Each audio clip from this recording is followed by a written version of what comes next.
आज जो हम लोग टॉपिक डिस्कशन करने जा रहे हैं उस क्वेश्चन का जो कॉन्सेप्ट है उसको हम बताते हैं आपके पास।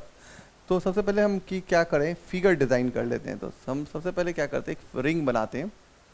ठीक है, इस रिंग पे यूनिफॉर्मली चार्ज को डिस्ट्रीब्यूट करते हैं, मतलब चार्ज पर यूनिट लेंथ जो है वह सेम है, मतलब इस पे यूनिफॉर्मली हम लोग चार्ज को डिस्ट्रीब्यूट कर दिए।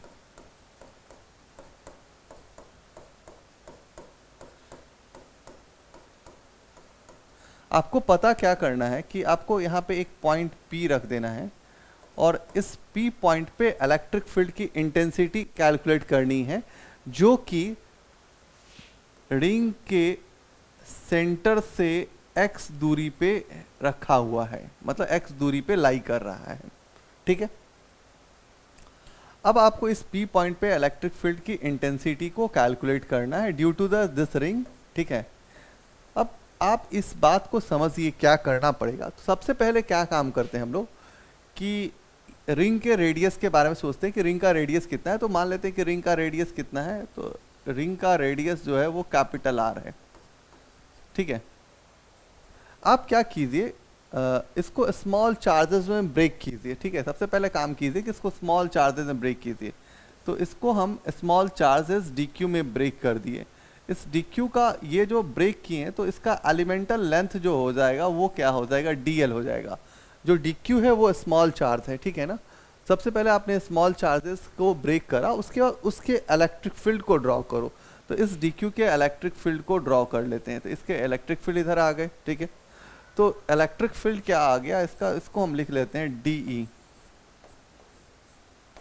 ठीक है, अब ये एंगल कितना होने वाला है, तो ये एंगल थीटा होने वाला है। ठीक है, अब DE का आप कंपोनेंट ड्रॉ करो। क्या कोई क्वेश्चन में बोला है कि हमें एक्सियल पॉइंट पे चाहिए भाई, तो एक्सियल पॉइंट पे चाहिए तो सी इसके कंपोनेंट्स ड्रॉ करते हैं। ठीक है, तो ये एंगल भी आपका थीटा हो जाएगा, तो ये क्या हो जाएगा, DE cos थीटा हो जाएगा, और ये क्या हो जाएगा, DE sin थीटा हो जाएगा। ठीक है, और इसको यदि हम पाइथागोरस से लिखें तो क्या लिखेंगे, R² प्लस x² लिखेंगे। ठीक है, अब जब इस बात को हम लिख लेते हैं तो मुझे इसी P पॉइंट पे चाहिए था, यही हमारा P पॉइंट है। ठीक है ना, जिसके बारे में हमको सोचा। आपको सैमेट्री से देखना होगा कि कोई ना कोई कंपोनेंट कैंसिल आउट हो जाएगा। तो यदि आप इसी यहाँ पे यदि स्मॉल चार्ज DQ लेते हैं, सी यहाँ पे भी आप एक स्मॉल चार्ज DQ के बारे में थिंक आउट करो, तो आप देखोगे कि ये लाइन ऐसे ऐसे जाएगा और यहाँ पे फिर से आप ड्रॉ करोगे तो ये वाला कंपोनेंट फिर से साइन कंपोनेंट बन जाएगा, और सैमेट्री से आप देखोगे कि ये कंपोनेंट जो होगा वो कैंसल आउट हो जाएगा। तो ठीक है, आपका कंट्रीब्यूशन किस कंपोनेंट का हो रहा है, तो कंट्रीब्यूशन क्या हो रहा है, सिर्फ x वाले कंपोनेंट पे कंट्रीब्यूशन हो रहा है, मतलब DE cos थीटा का कंट्रीब्यूशन हो रहा है। ठीक है, अब जब इसको हम लोग देख लिए तो अब बेसिकली हम क्या कर सकते हैं उसके बारे में थिंक आउट करते हैं। तो सबसे पहले हम क्या कर सकते हैं कि हम लैम्डा बराबर क्या बोल सकते हैं, charge per unit length. Length कितना हो जाएगा, 2πr। ठीक है, क्योंकि आप देखो कि रिंग के सरफेस पे चार्ज नहीं है, रिंग के लेंथ पे चार्ज आपने डिस्ट्रीब्यूट किया है, मतलब रिंग के चारों तरफ उसके लेंथ पे चार्ज को आपने डिस्ट्रीब्यूट किया है। तो आप फॉर्मूला यूज कर सकते हैं, लैम्डा बराबर चार्ज पर यूनिट लेंथ। तो DQ बराबर क्या हो जाएगा, तो DQ बराबर हो जाएगा लैम्डा इंटू DL, और DQ बराबर क्या लिखेंगे, लैम्डा। लैम्डा का वैल्यू क्या हो जाएगा, charge divide by 2πr into DL। ठीक है, अब आप बेसिक सा चीज़ें को दिमाग में रख सकते हैं। जो मैथमेटिकल ट्रीटमेंट करना है मुझे, तो हम ये यूज़ कर सकते हैं कि DEx किसके बराबर है, तो हम इसको क्या लिख सकते हैं, DE cos थीटा। अब यदि हम DE की बात करें, DE इक्वल टू क्या हो जाएगा, तो 1 divide by 4πε0 DQ by R²। तो R² की जगह क्या लिखेंगे हम, R² और x², और इसको हम ब्रैकेट में लिख लिए। ठीक है, अब यहाँ पे वैल्यू सब्स्टिट्यूट करते हैं, तो हम क्या लिखेंगे, 1 divide by 4πε0 DQ divide by क्या हो जाएगा, R² जोर x²। ठीक है, और यहाँ पे cos थीटा ट्रिगोमेट्री से यदि हम निकालते हैं तो क्या हो जाएगा, cos theta equal to base by hypotenuse, hypotenuse कितना हो जाएगा R square plus X square. जैसे इस वैल्यू को यहाँ पे सब्स्टिट्यूट करते हैं तो ये क्या हो जाएगा, X divide by root under R square plus X square. अब रहा कि इस डी क्यू के वैल्यूज़ को आपको चेंज करना पड़ेगा, डी क्यू को लिखना पड़ेगा इस फॉर्मेट में। तो जैसे डी क्यू को उस फॉर्मेट में लिखेंगे तो हम क्या लिखेंगे, 1 divide by 4 pi epsilon naught, ठीक है। डी क्यू बराबर क्या लिख सकते हैं, तो हम लिख सकते हैं क्यू, ठीक है। यहाँ पे क्या क्या है, तो आर स्क्वायर है प्लस एक्स स्क्वायर है, ठीक है। उसके बाद क्या बचा, डी एल बचा और 2 पाई आर बचा। तो हम यहाँ पे लिखेंगे क्या, x इंटू डी एल और यहाँ लिखेंगे 2 पाई आर। और यदि हम इसको तोड़ के लिख दें तो क्या लिख सकते हैं, R square plus X square और 1/2। अब यहाँ पे थोड़ा सर्ट्स के रूल्स को अप्लाई कर लेते हैं। जैसे सर्ट्स के रूल अप्लाई करते हैं तो हम जानते हैं कि हम क्या लिख सकते हैं, तो हम लिखेंगे 1 divide by 4 pi epsilon naught, ठीक है, q into X into D L divide by R square plus X square 3/2 और यहाँ पे क्या लिखेंगे 2 पाई आर, ठीक है। अब हमको पता है कि E इक्वल टू हम क्या लिख सकते हैं, इंटीग्रेशन ऑफ dx, ये लिख सकते हैं। तो E इक्वल टू क्या हो जाएगा, अब इंटीग्रेशन का सिंबल डालते हैं, लिमिट्स डाल देते हैं, लिमिट डाल देते हैं 0 से लेकर के 2 पाई आर तक, ठीक है। अब हम क्या लिखेंगे, 1 divide by 4 pi epsilon naught, सही है, मैथमेटिकल बात है। फिर क्या लिखेंगे भाई, Q X into D L और यहाँ पे क्या हो रहा है, तो R square plus X square 3/2 into 2 pi are.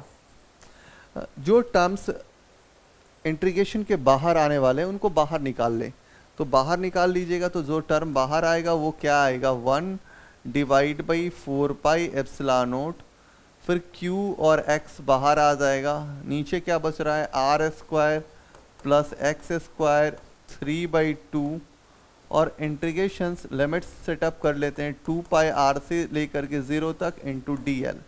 जब हम इसको इंटीग्रेट करते हैं तो क्या वैल्यू आता है, जब हम इसको इंटीग्रेट करते हैं तो अब देखो कि इसको इंटीग्रेट करेंगे तो क्या आएगा। हम लोग थोड़ा पेज को चेंज कर देते हैं, ऐड कर लेते हैं, तो हमारे पास जो वैल्यूज़ आ रहा है वो क्या आ रहा है, E equal to 1 divide by 4 pi epsilon naught q into X divide by R square plus X square 3/2 और dl का इंटीग्रेशन करना है। तो dl का इंटीग्रेशन करोगे तो क्या हो जाएगा, l और मतलब यहाँ पे क्या लिख दें हम लोग 2 पाई आर, ठीक है, ठीक है। और डिवाइड में क्या है, यहाँ पे 2 पाई आर है, ये 2 पाई आर एक दूसरे को कैंसल आउट कर लेगा। तो इलेक्ट्रिक फील्ड की वैल्यू कितनी हो जाएगी, तो हो जाएगी 1 divide by 4 pi epsilon naught q into X divide by R square plus X square 3/2। तो ये हमारा बेसिक फार्मूला आ गया। कंडीशंस वाइज हम थोड़ा वर्क अराउंड काम करें कि यदि x ग्रेटर देन r हो जाए, मतलब x बहुत बड़ा हो जाए r से, तब ये ऐसे ट्रीटमेंट करेगा कि 1 divide by 4 pi epsilon naught q into X divide by क्या हो जाएगा, इधर हो जाएगा xq। तो ये कैलकुलेशन यदि करोगे तो क्या आ जाएगा, 1 divide by 4 pi epsilon naught q और यहाँ आ जाएगा एक्स स्क्वायर। आप रिंग को बहुत दूर से जा करके देखने वाले हो तो रिंग ऐसा फील कराएगा कि वह एक पॉइंट चार्ज की तरह वर्क अराउंड काम कर रहा है, ठीक है। अब एक कंडीशंस है कि अपने पास एक रिंग जैसे है, जैसे मानिए कि अपने पास रिंग है, ये अपने पास एक रिंग है, ठीक है, ये रिंग है। और रिंग पे एक और बात कर रहे हैं, रिंग पे यूनिफॉर्मली हम लोगों ने चार्ज को रख दिया है, जैसे हम लोगों ने रिंग पे यूनिफॉर्मली चार्ज रख दिया है और हम बात करने वाले हैं कुछ कंडीशंस। तो मेरे को अभी पता है कि यदि पूरा सेंटर पे ये लाई करनेगा तो क्या होगा, सेंटर पे पूरे तरह से यहाँ पे लाई करेगा तो इलेक्ट्रिक फील्ड का स्ट्रेंथ की वैल्यू कितनी हो जाएगी, 0 हो जाएगी। सेंटर से थोड़ा दूर जाएंगे तो थोड़ा इलेक्ट्रिक फील्ड की वैल्यू बढ़ेगी, थोड़ा और दूर जाएंगे तो और इलेक्ट्रिक फील्ड की वैल्यू बढ़ेगी, थोड़ा और डिस्टेंस जाए तो और इलेक्ट्रिक फील्ड का स्ट्रेंथ बढ़ेगा। बट धीरे धीरे क्या होता है, इलेक्ट्रिक फील्ड का स्ट्रेंथ जो होता है वो डिक्रीज होने लगता है। वही कंडीशंस यहाँ पे होगा, थोड़ी इंक्रीज करेगी, थोड़ी और इंक्रीज करेगी और थोड़ी इंक्रीज करेगी, धीरे धीरे जा करके ये स्ट्रेंथ जो होता है वो कम हो जाता है। बट हम इसका यदि ग्राफ ड्रॉ करते हैं तो ग्राफ आएगा कैसे? तो ग्राफ इसका आएगा कि सेंटर से जो इलेक्ट्रिक फील्ड की वैल्यू हो रही थी वो धीरे धीरे जा करके डाउन होती गई, मतलब घटते चली गई, फिर इलेक्ट्रिक फील्ड के स्ट्रेंथ बढ़े और धीरे धीरे सेंटर के पास वो क्या हो गया, घट गया। तो यदि हम इसका ग्राफ ड्रॉ करें तो ये ग्राफ ऐसा आएगा, मतलब कि यहाँ पे देखो इलेक्ट्रिक फील्ड की स्ट्रेंथ की वैल्यू बहुत ज़्यादा है, यहाँ पे इलेक्ट्रिक फील्ड की स्ट्रेंथ की वैल्यू बहुत ज़्यादा है, बट इसका यहाँ पे सबसे मैक्सिमम होगा, फिर धीरे धीरे वो डिक्रीज होने लगता है, यहाँ पे मैक्सिमम होगा, फिर धीरे धीरे डिक्रीज होने लगेगा। ठीक है, तो इस कंडीशंस को भी आप थोड़ा समझ के रख सकते हैं। बेसिक फार्मूला यदि आपको इलेक्ट्रिक फील्ड चाहिए और एक्सियल पॉइंट पे चाहिए किसी रिंग के, तो उसका जो फार्मूला होता है वो बेसिक फार्मूला ये है, यदि वो एक्स वाला पॉइंट बहुत दूर हो जाए, सेंटर से बहुत दूर हो जाए, तो ये वाला सिचुएशन आ जाता है। उस सिचुएशन के हिसाब से आर को आप नेग्लेक्ट कर दो तो ये वैल्यू आएगा, एक्स को कैंसिल आउट कर देगा तो आपकी वैल्यू आ जाएगी 1/4πε0 Q/x²। तो आज के लिए थैंक यू।